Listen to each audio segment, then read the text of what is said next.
दोस्तों नमस्कार, आदाब, सत श्री अकाल। दोस्तों मेरा नाम है धर्म बिजारवाल और ये है माननीय राहुल गांधी। आप सभी जानते हैं राहुल गांधी कांग्रेस से बकायदा एक सांसद भी हैं और आजकल चर्चाओं में खूब रहते हैं। चर्चाओं में इसलिए भी रहते हैं क्योंकि आए दिन ये कभी कारपेंटर की दुकान पे, कभी बस ड्राइवर के साथ, कभी किसानों के साथ खेतों में, तो कभी पहलवानों के साथ अखाड़े में दिखते रहते हैं। आम आदमी से ये लगातार मिलते रहते हैं, उनकी समस्याएं जानते रहते हैं। पर आज की इस वीडियो के माध्यम से हम आपको ये बताना चाहेंगे कि राहुल गांधी ने भी आज अपना दोगला रवैया, अपना दोगला रूप दिखाया है। आज राहुल गांधी की इस वीडियो ने ये साबित कर दिया कि चोर चोर मुसेरे भाई, मतलब इनकी पार्टी के साथ जिनका अलायंस है वो अगर चोर भी है तो इनको कोई फर्क नहीं पड़ता। राहुल गांधी आज दिल्ली में डीटीसी बस ड्राइवर और कंडक्टर और उनके स्टाफ से मिले, बकायदा इन लोगों के साथ इन्होंने बातचीत करी। इसका एक वीडियो भी इन्होंने अपने यूट्यूब चैनल, इंस्टाग्राम पेज पर डाला हुआ है और पूरी बातचीत का वीडियो तमाम सोशल मीडिया के पेजेस पे इन्होंने अपना डाला हुआ है। अब दोस्तों इस बातचीत के अंदर जिस तरह का दोगला रवैया इन्होंने अपनाया आज राहुल गांधी ने, वो वाकई में हैरान करने वाला है। क्योंकि अगर एक नेता, एक ऐसा नेता जो वाकई में देश की तरक्की चाहता है, आम आदमी की तरक्की चाहता है, तो उसका ये फर्ज बनता है कि वो हर चीज को, हर समस्या का हर पहलू से देखे। एक तरफ का पक्ष लेना या एक तरफ की लोगों की सुनना, ये बहुत हद तक गलत है। एक नेता सभी को एक साथ लेके चलता है और सभी को बराबर एक समान उनकी तरक्की, उनका विकास कराता है। पर अगर कोई भी व्यक्ति सिर्फ कोई भी नेता अगर सिर्फ एक तरफ का सोच के अपने विचार रखता है या अपनी बातें बताता है, तो मेरे हिसाब से वो बड़ा गलत है। और सरकार, जो मौजूदा सरकार है, भारतीय जनता पार्टी की सरकार है, प्रधानमंत्री मोदी की जो सरकार है, इनको लेकर हर चीज में इनको घसीटना, वो कहीं ना कहीं ये जरूर दिखाता है कि किस तरीके से ये लोग बदले की राजनीति कर रहे हैं। दोस्तों हुआ क्या कि दरअसल में आज राहुल गांधी डीटीसी के बस कर्मचारियों से मिले और यहाँ पे मिलके इन्होंने उनकी समस्याएं सुनी। इसमें इन्होंने क्या क्या उन्होंने अपनी समस्याएं बताई। इन लोगों ने बताया कि भाई इनको लगभग 5-5, 6-6 महीने से सैलरी नहीं मिली है, इनको वेतन बड़ा कम मिलता है, इनको कॉन्ट्रैक्ट बेसिस पर रखा जाता है, इनकी सरकारी नौकरी पक्की नहीं है। अब एक व्यक्ति है, उन्होंने कहा कि इनको लगभग 816 रुपए पर डे के मिलते हैं, जो कि बहुत कम होते हैं। दोस्तों मैं आपको बता दूं, 816 के हिसाब से अगर एक महीने की तनख्वाह निकाली जाए तो वो बैठते हैं लगभग 24,480 रुपए। एक आदमी 24-25 हजार रुपए अगर महीना कमा रहा है तो उसको कम तो बिल्कुल भी नहीं कहा जा सकता। ठीक है भाई, अगर आपकी इच्छा है कि आप मर्सिडीज में घूमे, जैगवार में घूमे और आपको उतना पैसा मेंटेन करना है, तो उसके लिए उस हिसाब से काम करना पड़ेगा। पर एक बस ड्राइवर या एक बस कंडक्टर को 25-30 हजार रुपए अगर महीने के मिल रहे हैं तो कोई कमी नहीं है। मतलब ये एक एवरेज अच्छी सैलरी मानी जाती है इसको, और 25-30 हजार रुपए इतने कम भी नहीं होते कि किसी का घर परिवार ना चले। ठीक है, 4-4 महीने से इनको, 5-5 महीने से इनकी सैलरी नहीं मिल रही है, तो क्या उसमें मोदी या भारतीय जनता पार्टी की गलती है? दोस्तों डीटीसी जो है वो एक दिल्ली राज्य के अंदर आती है, दिल्ली स्टेट के अंदर आती है और दिल्ली गवर्नमेंट जो है वो चलाते हैं हमारे अरविंद केजरीवाल। मतलब तिहाड़ के अंदर बैठे बैठे अरविंद केजरीवाल हमारे दिल्ली की सरकार चला रहे हैं। अगर डीटीसी के कर्मचारियों को तनख्वाह नहीं मिल रही है तो उसमें दोष प्रधानमंत्री मोदी का नहीं है, अरविंद केजरीवाल का है। ये क्यों नहीं फंड देते उनको? ठीक है, दूसरी बात ये कि यहाँ के स्टाफ ने कहा कि भाई अधिकतर जो स्टाफ है वो कॉन्ट्रैक्ट बेसिस पे है, परमानेंट नौकरी नहीं है, तो इसकी जिम्मेदारी भी क्या प्रधानमंत्री मोदी की है? भैया ये राज्य के अंदर आता है, स्टेट गवर्नमेंट के अंदर आता है। अरविंद केजरीवाल की जिम्मेदारी इन लोगों को परमानेंट रखें या कॉन्ट्रैक्ट बेसिस पर रखें, ये इनकी जिम्मेदारी है। अब अगर वो कॉन्ट्रैक्ट बेसिस पर रखते हैं तो इसमें प्रधानमंत्री मोदी की कहां से गलती आ गई है? मतलब कुछ भी हो, घुमा फिरा के इनको प्रधानमंत्री मोदी को ही आड़े हाथों लेना है। दोस्तों यहाँ के कई कर्मचारियों ने यह भी बताया कि इनकी 4-5 महीने की सैलरी रुकी हुई है और बकायदा अगले 2-2, 3-3 महीने तक भी सैलरी नहीं मिलेगी, ऐसा इनके जो सीनियर अधिकारी उन्होंने कहा है। अब जितना भी फंड है वो दिल्ली सरकार के पास, अरविंद केजरीवाल के पास होता है। अब अगर वो डीटीसी को फंड नहीं दे रहे हैं तो इसमें मोदी जी की कहां से गलती आ गई? दूसरी अहम बात यह है कि दिल्ली के अंदर बुजुर्ग और महिलाओं की टिकट फ्री की गई है। ठीक है, बहुत अच्छी बात है कि महिलाओं की टिकट फ्री कर दी गई है, ये बहुत वाकई में एक सराहनीय कदम है दिल्ली सरकार का। पर दोस्तों मैं सबसे बड़ी बात ये पूछना चाहता हूँ, सबसे हैरानी की बात ये पूछना चाहता हूँ कि जहां अरविंद केजरीवाल ये बोलते हैं कि उनके तमाम डिपार्टमेंट उनकी पूरी सरकार प्रॉफिट में चल रही है, फायदे में चल रही है, तो डीटीसी कैसे नुकसान में चल रही है? और अगर डीटीसी नुकसान में नहीं चल रही है तो इनके स्टाफ को सैलरी क्यों नहीं मिल रही है टाइम पे? अगर आप लोग फ्री की स्कीमें चला रहे हो, स्कीमें दो फ्री की, कोई दिक्कत नहीं, आप दो, पर उस फ्री की स्कीम के चक्कर में अगर डिपार्टमेंट लॉस में जाता है तो उसकी जिम्मेदारी किसकी है? अगर डीटीसी लॉस में नहीं है, प्रॉफिट में है, तो इनके कर्मचारियों को तनख्वाह क्यों नहीं मिल रही? ये दो सवाल है हमारे आम आदमी पार्टी और अरविंद केजरीवाल से। इनका जवाब को दे दें तो बड़ी मेहरबानी होगी, वैसे देंगे है नहीं, हमें पता है।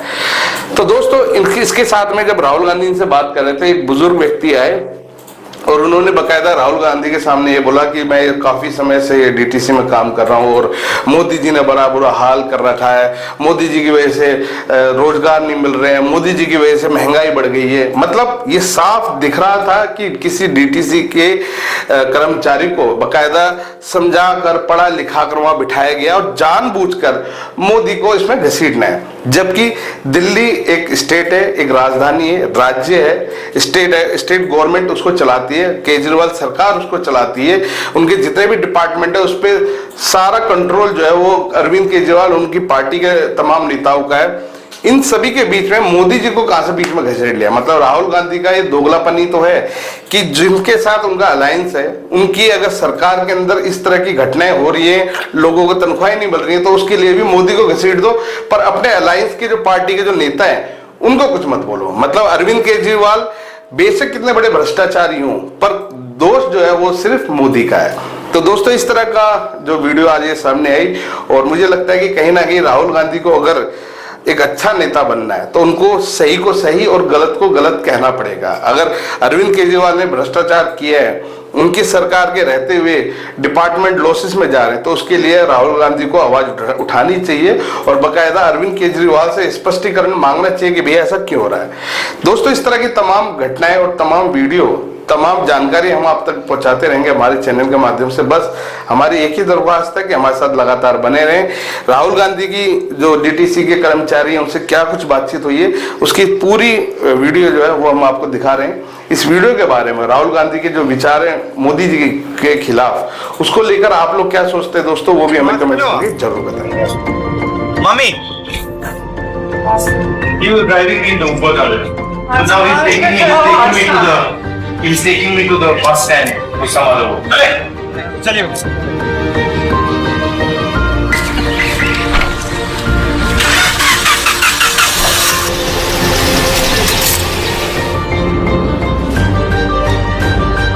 नमस्कार, कैसे हैं आप लोग? नमस्कार। नमस्कार जी, नमस्कार। नमस्कार। नमस्कार। बैठ जाओ यहाँ। बैठो। आप कंडक्टर हो? जी सर। आप ड्राइवर हो? कंडक्टर। आप ड्राइवर। आपका कितना बनता है? मेरी परमानेंट है। 800 रुपये एक दिन का बनता है, उसी में SIPF दोनों कटता है, और जो रेस्ट बनता है उसको ही पैसे कटते हैं। ये SIPF मिलता भी नहीं है सर। आप ड्राइवर हो? 21,000 टोटल किलोमीटर के हिसाब से इनका। अच्छा, और कितने घंटे होता है काम? 8 घंटे। 7-8 घंटे। 8 घंटे होते हैं, बट अगर 1-2 घंटे ऊपर चलेगा उसका पैसा नहीं मिलेगा। नहीं सर, कच्चे हैं, सब कच्चे हैं। सब कच्चे हैं। तो आपको कितना पैसा मिलता है? कॉन्ट्रैक्टर को कितना मिलता है? सर कोई कॉन्ट्रैक्टर नहीं है हमारे बीच में। हम और डीटीसी हैं, सीधा डायरेक्ट। हाँ जी, बट हमारा 800 रुपये, 816, 13 रुपये एक दिन का, 16 रुपये, उसी में SIPF भी कटेगा। प्लस महीने में हमारा कोई रेस्ट नहीं होता है, ना होली ना दिवाली, कोई दिन नहीं होता? कोई दिन नहीं। संडे सैटरडे कुछ नहीं। उसका पैसा कटेगा जिस दिन हम छुट्टी करेंगे। जितनी छुट्टी करेंगे उतना पैसा कट जाएगा। अगर आपकी मदद की जाए तो क्या करें? समान भत्ता किया चाहिए ताकि हम लोगों का भी गुजारा हो सके, बच्चों की भी देखरेख किया जा सके। 5 महीने से सैलरी नहीं मिल रही है। कहाँ से किराया दे, कहाँ से किताबें लाएं, कहाँ से ट्यूशन फीस दे, कहाँ से नहीं मिल रही? आप बस में अभी नहीं चल रहे? बस में चल रहे साहब प्रॉपर। सैलरी कैसे नहीं मिल रही? दे नहीं रही गवर्नमेंट। सैलरी नहीं आ रही है। राज्य सरकार कह देती है सेंटर को, सेंटर सरकार कह देती है राज्य को। फंड रिलीज नहीं हुआ, ये नहीं हुआ, वो नहीं हुआ, और आगे से 2 महीने का और कह दिया 2 महीने तक और नहीं मिले। जहाँ हाथ पैर मारने मार लो, जिस नेता के पास जाना चले जाओ, जो करना कर लो। अक्टूबर से पहले सैलरी नहीं मिलेगी, ये कह रहे हैं अधिकारी। हमारे बच्चों के साथ ये हो रहा, अब नई भर्ती कर रहे, उनका भी भविष्य खराब करेंगे ये। मैं कंडक्टर डीटीसी कर्मचारी हूँ। हम एक कॉन्ट्रैक्ट बेस पे हैं और हर साल कॉन्ट्रैक्ट रिन्यू होता है। वो भी ड्यूटी कम होती है तो उसे रिन्यू नहीं होने देंगे। फिर आप जाइए घर बैठिए, फिर बड़ी मुश्किल से हमारे मतलब वो परमानेंट नहीं बनाना चाहते, हाँ जी हटाते सर, जाते हमें हैं। पक्का किया जाए, हमें ये मांग है हमारी, या नहीं तो समान वेतन समान काम होना चाहिए हमारा। हम आपसे मांग यही कर रहे हैं बस सरकार से। जब तक शीला दीक्षित हमारी बहन जी थी जब तक उन्होंने पक्का किया, उनके बाद हमारे कोई अभी तक सुनवाई नहीं, उन्होंने पक्का किया। लेकिन हमारा सवाल ये है सर कि नागरिकता हमारी पक्की तो नौकरी कच्ची क्यों? क्योंकि आज निजीकरण हो रहा है, सबसे ज्यादा निजीकरण कर रहे हैं लोग, और इस निजीकरण से हमारे बच्चों का क्या भविष्य रहेगा? आज पूरे डीटीसी कर्मचारी हमारे बम की तरह भरे हुए हैं। हम उम्मीद उनसे रखते जो हमारी आवाज मुखर करे।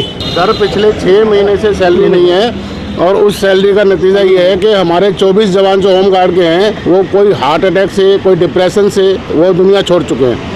और हमारी समस्या ये है सर कि हमें हर 6 महीने के लिए हमारे को स्टैंड किया जाता है। ऑलरेडी हम ट्रेंड हैं, ट्रेनिंग के बावजूद हम भर्ती हुए थे होम गार्ड के अंदर, और उसके बावजूद अभी 10,285 आदमियों की भर्ती निकाली है, और हमें जनवरी तक का टाइम दिया गया कि अब इस उम्र में जिसमें हमारी एज सबकी 50 प्लस हो चुकी है, अब इस एज में हमें कोई ना तो सिक्योरिटी में नौकरी देगा, ना ही कोई और नौकरी हमें मिल पाएगी। मैं भी ड्राइवर हूँ, बस इतना है कि सरकार से समान काम और समान वेतन हो। मैंने बताओ इनकी उम्र इतनी ज्यादा हो गई, अब ये क्या करेंगे? दूसरी नौकरी देखने के लायक भी नहीं छोड़ा इनको। बस यही है कि समान काम और समान वेतन हो। ये प्राइवेटाइजेशन जो हो रहा है इसका फायदा किसको मिल रहा है? इसका फायदा उद्योगपतियों को मिल रहा है, जो बड़ी टॉप वालों को, उद्योगपतियों को मिल रहा है। आप एक्सपीरियंस है, कब से चला रहे हैं आप? मैं जब चला नहीं रहा, मैं अंदर हूँ वर्कशॉप के अंदर, और मैं वर्कशॉप में? हाँ, जब से वो संभाला है गाय और बिजली के समय से मैं कांग्रेस का हो रहा हूँ, और मुझे बहुत खुशी है मेरे लिए, मुझे आपसे मिलने का सौभाग्य मिला। और आपके सामने मैं पब्लिक की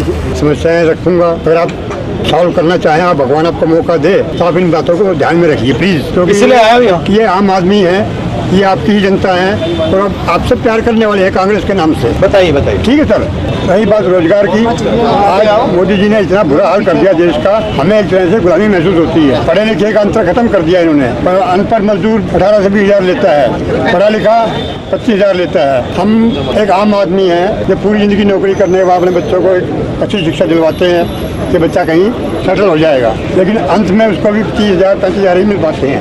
ये हमारे आम लोगों की समस्याएं हैं सर बोलना तो हर कोई चाहता है, आजकल जो बोलता है सीधा उसका काम, गवर्नमेंट का काम है जेल में। डर फैला हुआ है। पब्लिक के दिलों में डर फैला हुआ है।